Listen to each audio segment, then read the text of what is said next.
Welcome to the Strong for Performance podcast, where we share wisdom and practical tips to help you grow stronger in all areas of your life. I'm your host, Meredith Bell. I interview experts who offer real-world experiences that you can apply to your own journey. If you enjoy my podcast, be sure to subscribe and rate it on your favorite podcast platform. Welcome to another episode of the Strong for Performance podcast. I'm Meredith Bell, your host, and it's my privilege to bring you special guests who will inspire and challenge you. My podcast is sponsored by Performance Support System, a publisher of software tools and books for improving the way people communicate with each other at work and at home. And my special guest today, I'm so delighted to have with me, is Mary Simon. Mary, welcome to my show. Thank you, Meredith. It's so good to be with you. Well, Mary and I have known each other now for, I guess it's at least 5 years. It feels like we've been friends for a very long time because she's such a wonderful person. And before we get into our conversation, I want to give you a little bit more formal introduction so my audience really understands what gifts you bring to our conversation today. Mary is a respected, trusted executive coach with 20 years of experience, and she has worked with leaders and teams in more than 17 different industries. She's the author of a book on negotiation strategies. She's certified in brain science and neuroscience, and she's a former faculty member of the Wharton School of Business. Mary is also one of the most generous people I know when it comes to giving positive feedback that's both specific and uplifting. In fact, Mary, I don't know if you know this, but I feel a sense of joy after every conversation we have, just because of how positive you are. You just feed my spirit. And so I'm so excited to have you feed the spirits of my listeners today and share with us your accumulated wisdom and knowledge about so many things that are important to our lives, both at work and at home. So before we jump into some of the specific questions, tell us just a little bit about your journey to the work that you're doing today with organizations. Well, I come by the work pretty honestly. I don't typically share this, but I grew up in the diplomatic corps. So my family served as diplomats in Haiti and in Vienna and in Baghdad and in Beirut during the Civil War, and London and Montreal and a few other places. So if you can imagine that anyone who works with executives and teams as a child was sitting at a dinner table looking to the right and to the left with a responsibility to conduct meaningful conversation with dignitaries and ambassadors and people from different walks of life who needed to be comfortable in the place where they were. And it was my job to do that. Wow, what great training. So when I say I come by it honestly, it was partly that, which was just, cultural and normal. And then the other part of it was that because of different places where we were in the world, I always had to have a passport on me in the event that something needed to be happening that would put somebody on a plane to leave. And so not only did I learn to appreciate other people and how they looked at the world and how they dealt with problems and issues and challenges, whether in business or government or whatever they were in, but I also had to learn how to negotiate my way through anything, whether getting in a taxi to get to the airport as a little kid with a passport or other kinds of things. So I don't know how many people would relate to those two stories, but it was really the kind of fertile ground from which I learned what it means to be of service.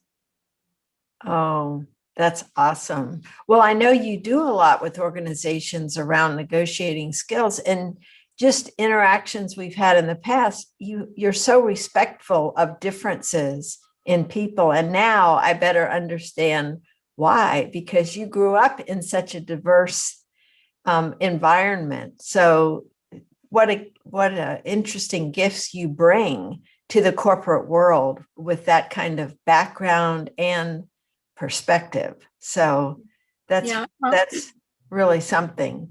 Well, I appreciate what you're talking about, because recently I had two separate engagements with a client who is with one of the biggest power grids in the world. Mm. And this is during the pandemic.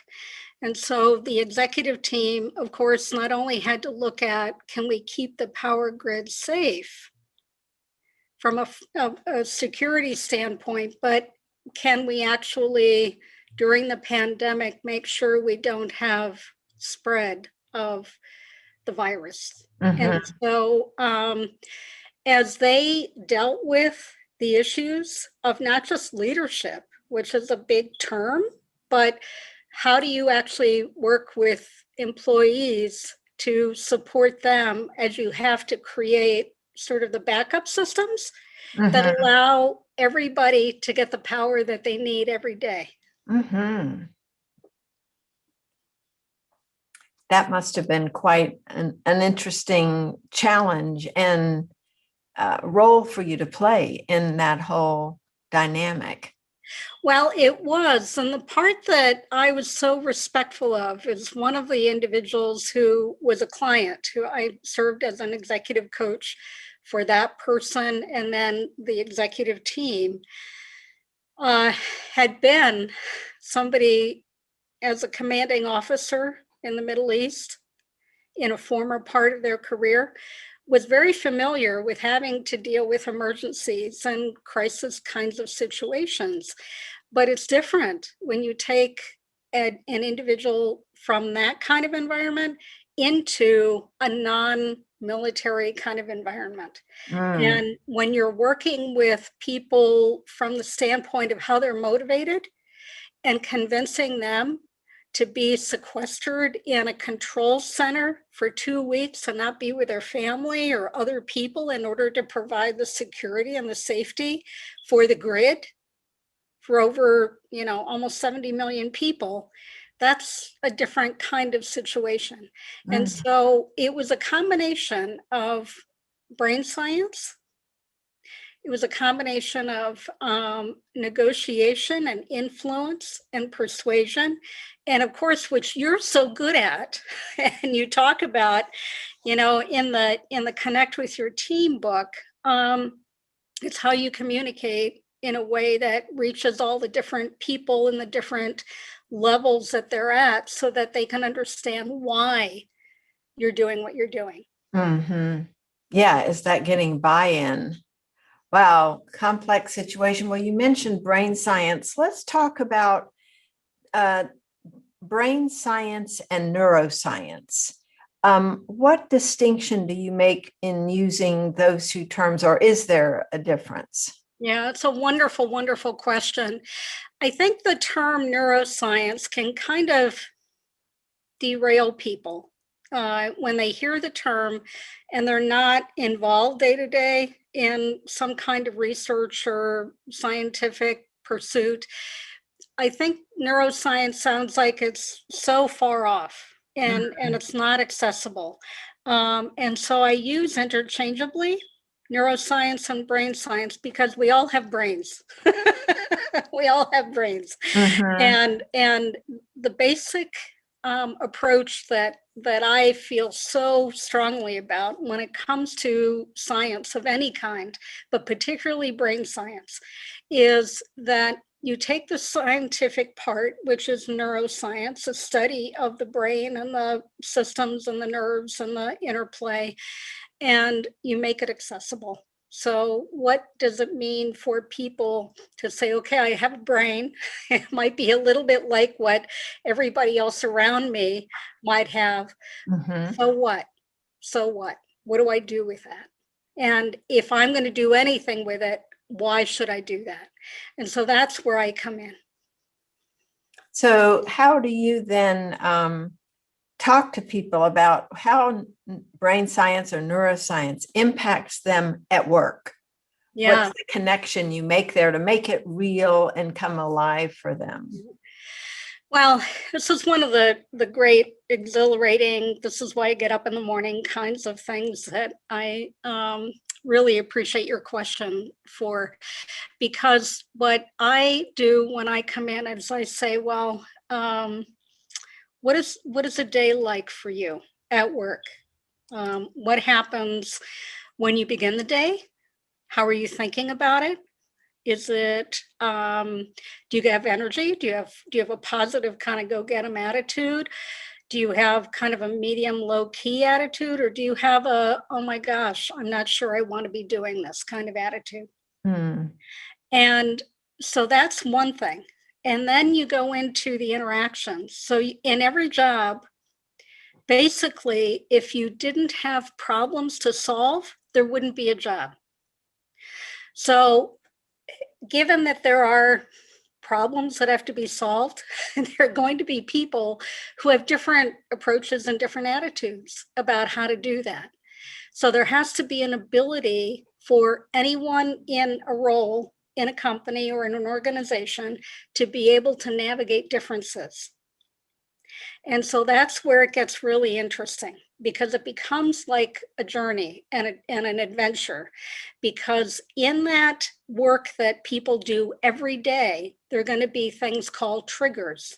Mhm. People are going to use words, or they might be frustrated and they might be a little bit less patient in communicating.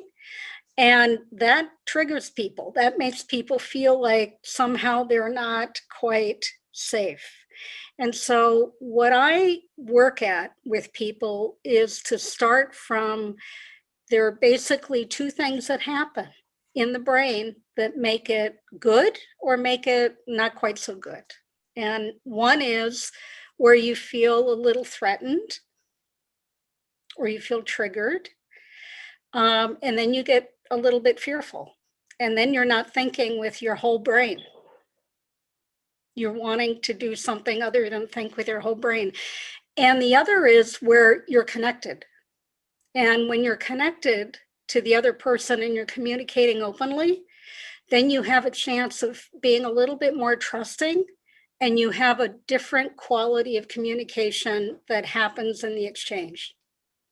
So let's talk a little bit about triggers. When you work with people, are they even aware of what triggers them, or do they need you to point out how their reaction shows that some particular person or thing or event is a trigger for them?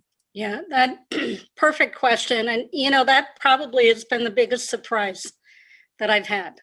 I have found that a lot of people who are at different levels of responsibility often don't know when they're triggered until they already are triggered Mhm, and they're mhm. reacting.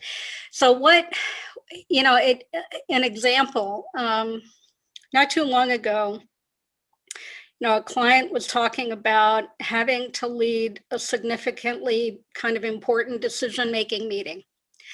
And there were a lot of people around the Zoom room because it's all virtual.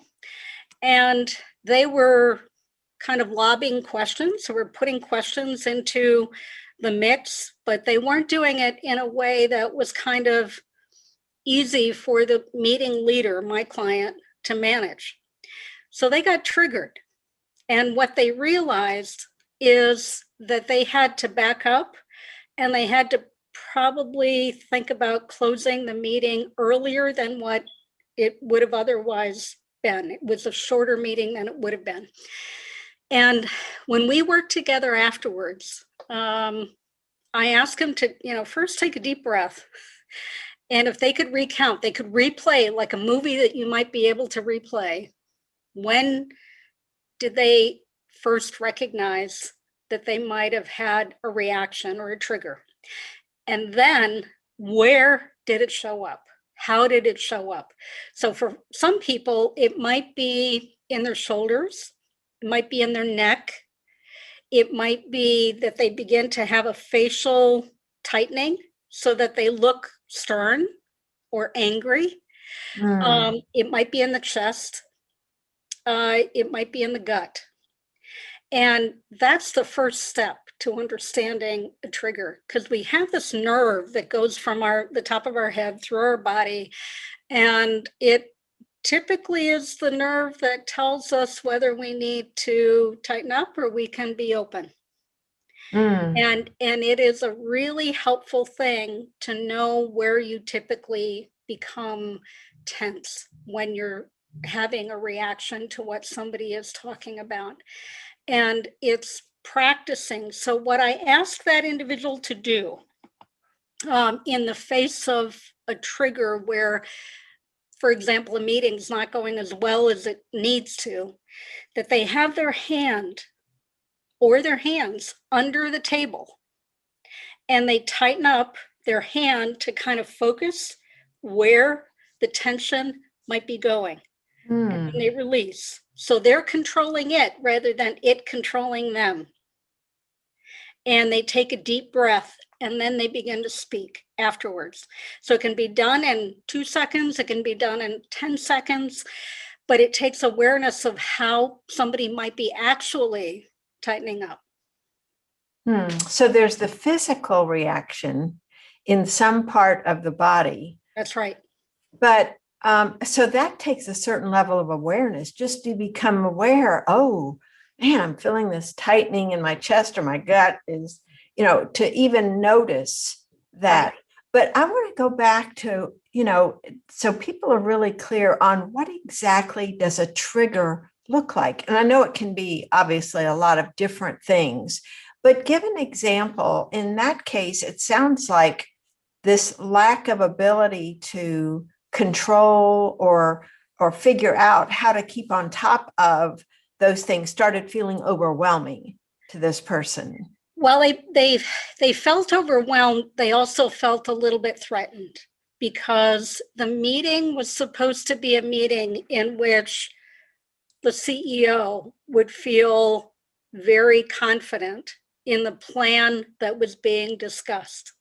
And because of the nature of the ways in which people were kind of just spontaneously interjecting different comments and questions, that wasn't happening. And so the individual who is my client ended up recognizing that they needed to go back to those individuals after that meeting and say, put your questions together ahead of time and give them to me. I want to know what they are, but don't do it in the meeting where the CEO is going to feel like we don't have a plan that's worth having confidence in. Boy, that is such an important point. This idea of we're triggered when we feel threatened. Right. And it's this whole thing of saving face, right? When we're afraid we're going to look bad, especially if it's the boss and the top boss at that, what impact did that? So there's all these thoughts and feelings racing around in our heads, which makes it very difficult to think clearly. And I know there's a process in neuroscience that explains all of that. And I would love for you to share that. What's going on in the brain when we're switching and concluding and feeling all this fear and threat that's happening? Well, this is when it gets really interesting, because when that, and this is a perfect question, Meredith, thank you. When there is a feeling of discomfort and tightening or trigger, in 0.07 seconds, there is an activation of a hormone from the primitive brain, which is at the base of the skull, called cortisol, that can be kind of running wild. And 0.07 seconds is fast.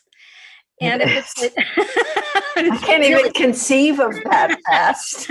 I mean, it's like really, really fast. And if it is a major event, so another vignette or another example is like if somebody's driving and they're cut off by another driver and there isn't a turn signal and there's a lot of traffic, and so you begin to feel like, oh my gosh, I might be in danger. That's significant. And what happens is the amount of cortisol that gets activated and pulsed into the body lasts for 26 hours. And so it deserves a bit of respect, because what's happening is actually not bad. It just isn't happening in the right way, in the right circumstance. So what I mean by that is people are wired, the brain is wired for certainty, predictability, and certainty, and safety. The catch is there's no distinction between what safety might look like. So regardless of the kinds of events, there can be similar strong reactions, even though they might not be warranted. And so you brought up the point about awareness, and that really is the magic key here. Because if you're aware that you're probably going to have one of those really quick reactions with a lot of cortisol, you're going to feel it. You're going to recognize what's happening. And then you can begin to take a deep breath, or you can begin to redirect some of your thoughts. You can, if you're on the road, you can drive to the side of the road maybe to kind of take a breather. And what you also want to do when you're triggered, when you have that kind of immediate reaction that takes over, you get flooded with it, you can begin to, if you have anyone with you who you trust, could be in a meeting, or if you're driving and you have somebody in the car, you connect with them, and that gets the other mitigating kind of brain activity and hormone going, and that is oxytocin.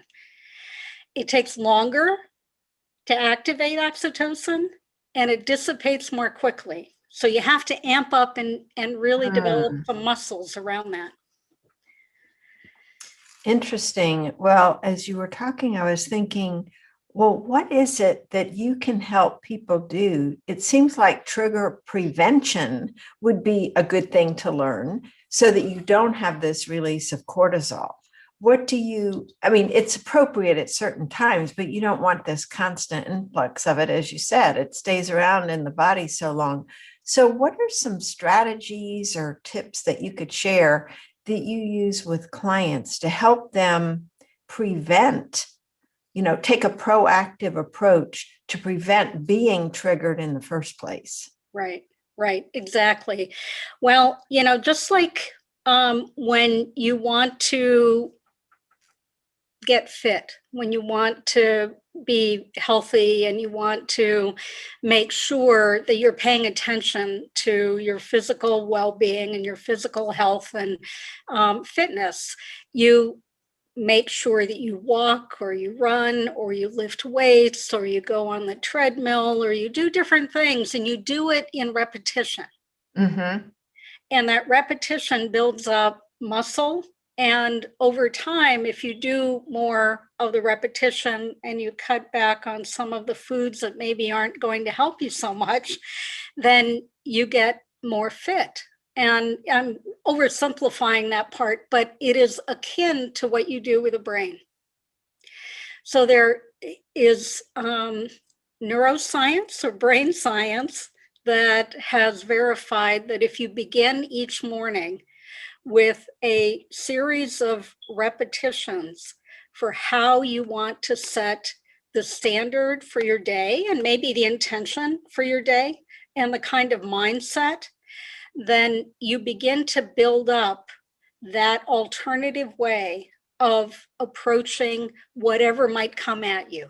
And it is not only in the morning, but every time you take a break. So neuroscience says, every hour hour and a half, take 5 minutes for a break. Get off of the computer, get away from all the screens.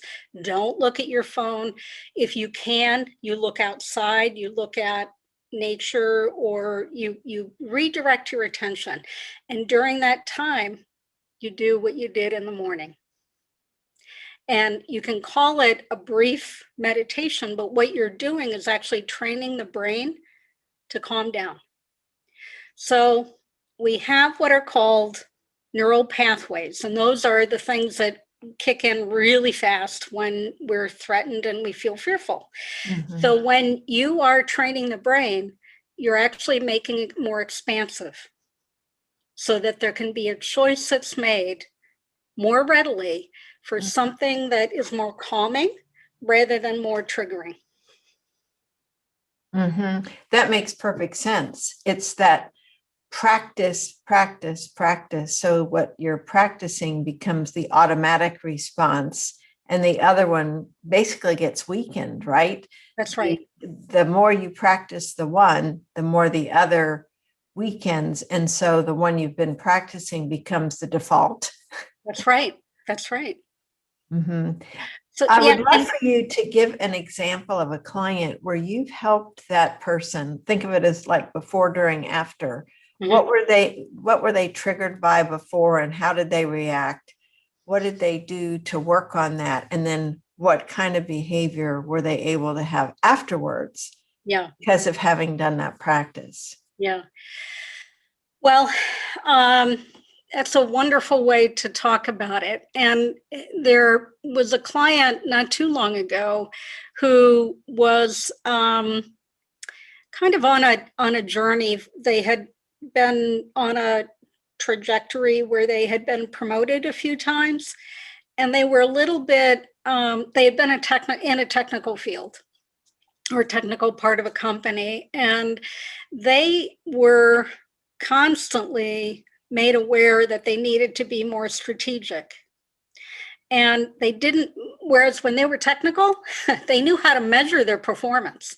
You know, this fit in that period of time, and it happened like this, and everybody knows what the metrics are and how that is translated into success. Well, as they were promoted and they were looking at the discomfort of growing into a new kind of mindset, they were working on, well, not only how do I think that way, how do I demonstrate it to peers and to superiors in a way that they're going to understand? Because these are people who they've worked with for a long time. So it was going to need to be different. Behavior would need to be different. So they actually, in the work we did together, came up with a roadmap, a development roadmap. And they had 3 things they wanted to work on. And one was the way they communicated, the words that they used. And, you know, I would venture to say that in the Connect with Your Team book, you touch on some of that. Another one was how they talked with their boss about what they were working on. So to be transparent and to actually enlist the boss into looking for new opportunities. And then also to look at how they could begin to be more comfortable and natural in new situations. So what happened with that was, you know, the first part, they had all the skills that they were going to work on. That was clear. The roadmap was really clear. The second part, where they were talking about, you know, how do I think about it and talk about it transparently with my boss, that was happening, and they were getting new opportunities. And because of those 2 things, they began to take calculated risks. So an opportunity that actually didn't look like an opportunity crept up, in which there was a meeting with a number of attorneys. And this person was not an attorney. Remember, they were in the technical arena. And they said, you know what? I think I'm going to give it a try. I'm going to go in, and because I'm familiar with this issue that all the attorneys are talking about in this meeting that's happening at this particular time, I'm going to go in there and I'm going to represent the organization together with our other person. They did. And because of their newfound confidence and the faith that they had and the confidence that they were getting from other people, their boss and others, they actually used a little bit of appropriate humor and they lessened some of the tension and some of the potential antagonism that was going to happen. And the meeting came out absolutely successfully. And so it wasn't a direct science.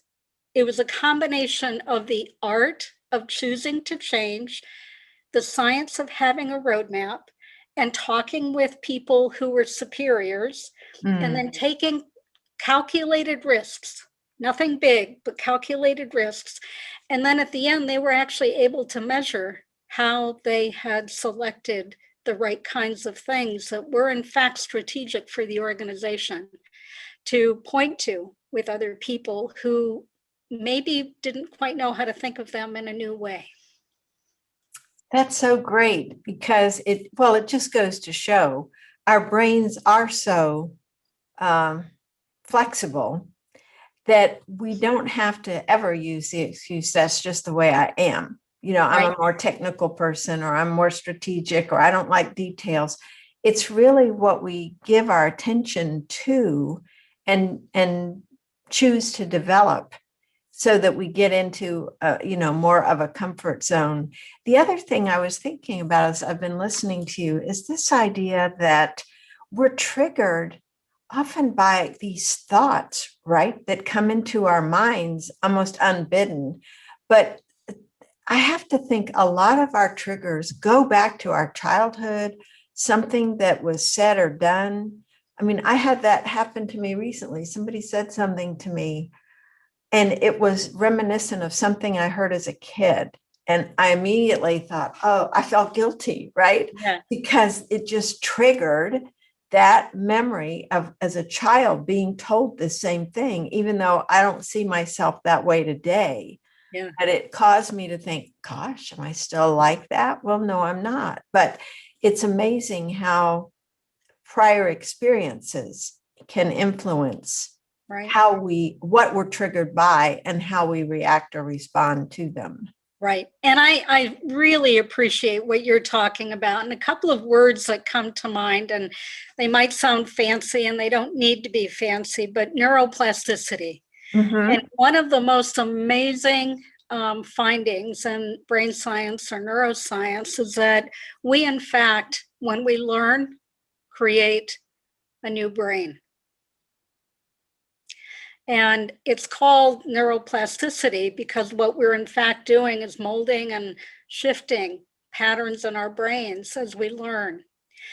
The other piece that goes along with that is our brains are wired for stories. Good. So important point. Yeah, and the way that you talk about something that triggered you that was reminiscent of something you'd heard as a child, well, that's a story that runs in your head, in this part of your brain where stories are alive and they are quick to come into the surface. And so again, like just at the beginning of our conversation, we were talking about the power of awareness. And when you're aware of the story, and it doesn't just have to be words, it can be images. I mean, there are probably people that popped up in your memory. Mm-hmm. Oh, yeah. And you're thinking, wait a minute, that was then, this is now, I'm feeling the way I'm feeling, but it's from then, it's not now. Where in the heck do I go? And so with the beauty of understanding the power of how the brain has stories land in it, and it actually lands in our bodies as well. It lives in our bodies because the brain is not just the head. It because of the nervous system, it goes throughout your body, and also that you can rewire and you can begin to incrementally change the direction of attention that you take. Therefore, it can become less triggering. Mm-hmm. Wow, that's powerful and important for all of us to think about, what are the things that do trigger us and what's behind that? What thought am I having? because I used to think it was feelings, I've got these feelings, but really it's the thought that trigger the feelings. And Right. so getting in touch with examination of thoughts and not accepting thoughts as being facts or true. Right. Just things. And somebody mentioned, looking at them sort of as clouds that go by, Right. that you don't have to believe, you don't have to try Right. to grasp at. Right. And so thinking about your work with clients where they're struggling because they are really, I don't want to say the word stuck, but they could be stuck. They could just be in this pattern that's so entrenched Right. that they don't see how they can change, how Right. they can remove something that's been a trigger for many, many years. What are some of the things you do to help them move away from a specific thing or person as a trigger? Well, this is another actually somewhat easy way Oh, to. my listeners will be delighted to hear that. So before I give it to you, I'm gonna tee it up with the fact that words create worlds. Words create worlds, and we each live in our own world. So when you think about how you might use a particular phrase and how somebody who you're communicating with might use the very same phrase, but it might mean something very different. Mm-hmm. Because it conjures up maybe a different context or memory or emotional reaction. Mm-hmm. And so we always assume we're connecting because we're using words that we think we share in common. And we don't really have the right to trust that. We need to check it. Mm. So that's the beginning of the comment. The easy part is that when this kind of thing happens, you can reframe and redirect and refocus. So if something occurs that is a block or a point of contention or a disagreement, it could even be just within your own thinking. Mm-hmm. Yeah. And how you're interpreting. And of course, it happens most readily with another person, and then it becomes pretty uncomfortable and it shows on our face and everywhere else. To reframe is to say, okay, this is how I'm thinking about it. And what are some other options? Mm. How might they be reacting? Or if I wasn't thinking about it quite this way, what are my alternatives? Mm-hmm. So to begin to redirect the attention away from the trigger, Mm-hmm. come up with either a little bit of different phrasing or a different way to characterize it, different context, and then to begin to redirect. And the other easy thing is to begin asking questions that you have no answers for. So you get curious, and curiosity is the magic key. Oh, that's great. So talk more about that. Before we wrap up, I want to hear, how does curiosity play a role here in helping you move away from things that have triggered you? Yeah. And this is where I think a lot of people will relate very quickly.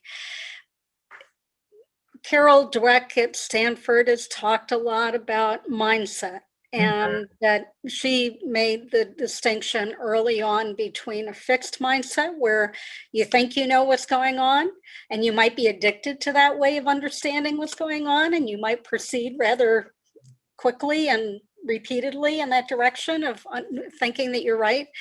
And then there's the other where you have a growth mindset and where you begin to question, what is it that might be happening that I don't know about, or I think I do, but I might not be right. Mm-hmm. So to create that pause. And what curiosity does is it opens the way for a growth mindset. And it opens a way for putting any judgment, and judgment often comes from fear, putting it over to the side. so that you can begin to be open and you can entertain more of your brain. You can be able to interpret, first take in, and then interpret. So if you think about a camera, old-fashioned camera, with a lens that you would adjust. And, I know, for example, in the world of birding, there are many, many people who have these cameras with these lenses that are really, really I've seen amazing. them. Well, you have the ability to adjust the lens so that you can actually either see less of and you focus in on a very specific small area, or you open it up so that you have more of the view that is included in the photograph. Well, curiosity gives you more of the photograph. That is really a writer downer for people who are listening. Curiosity is a word I didn't use that often before. I think I've had a growth mindset for a long time, but the word curiosity wasn't necessarily a part of that. But I've seen the power in doing exactly what you said. And when you are asking the questions, you're kind of loosening that grip you had on your previous opinions, positions, because you're willing to entertain, play with other ideas that then open up possibilities. Plus, it's true, you can't focus on more than one thing at a time, right? So if you're asking questions and you're curious, you can't be anxious about what's going on over here because your mind is in a different place. And I think that's what you've been saying a couple different times in our conversation. Yeah, that is correct. And the other part that I'd like to add to it, because I think people might get a little bit concerned that if you're open to other ideas and you begin to ask questions for which you don't have answers and you're curious, that you might somehow be less loyal to your own opinions or your own way of looking at life. And it doesn't have to be one or the other. You can have curiosity so that you're learning. And then as you put all the information together in a little bit of a new way, you can figure out, what do I agree with or what don't I? But you don't do that until you've taken in the new information. Yeah, that's gold there, Mary. I knew that you would offer up so many important insights, and you delivered. Thank you for all, because one of the things that I think will be a result of this is just people willing to slow down and listen and kind of pay attention to, where do I lash out quickly that I normally wouldn't? Where do I turn to eat something, when I normally wouldn't, but somebody said or did something that was really upsetting? So there are just so many layers to this that can be explored. So because we have to wrap up, though, I do want you to share where people can connect with you and learn more about your services, because there's so much more depth that we haven't had a chance to really get into today. Well, Meredith, thank you. You're a wonderful interviewer. You're the quality of your listening and the quality of your questions, just perfect. So thank you very much. My website at www.marybsimon.com. And one of the things that I have kept a little bit under the radar, but is because we're talking about this and it deserves to be a little bit above the radar right now. I have worked with key individuals who are ready to begin to work in this way to improve the way that they're operating in an organization, in their role, in a team, whatever it might be. And it'll be in 30-minute sprints for 30 days.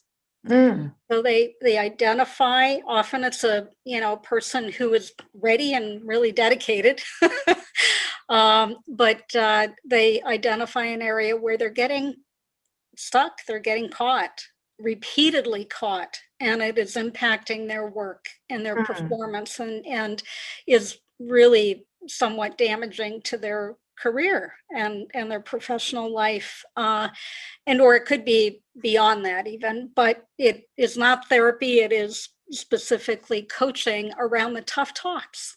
And Mm. so in 30 minutes and going through a 30-day sprint, they can do a turnaround by exercising what we're talking about.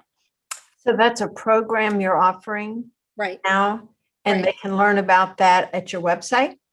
They can learn about it by reaching out to me Okay. in my at mary@marybsimon.com. Okay. And it's a selective few openings every month for a few people who are ready to do the sprint. Oh, excellent. Well, thank you for extending that invitation, and I bet you'll have some folks that take you up on that. I appreciate so much your being with me today, Mary, and I just love your spirit and your wisdom, and thank you for sharing that with my listeners today. Thank you, Meredith. It's been wonderful. Thank you. Thanks for tuning in to the Strong for Performance podcast. Now, head over to growstrongleaders.com/free and grab our ebook, Listen Like a Pro. You'll find out how to connect on a deeper level with the people who matter to you.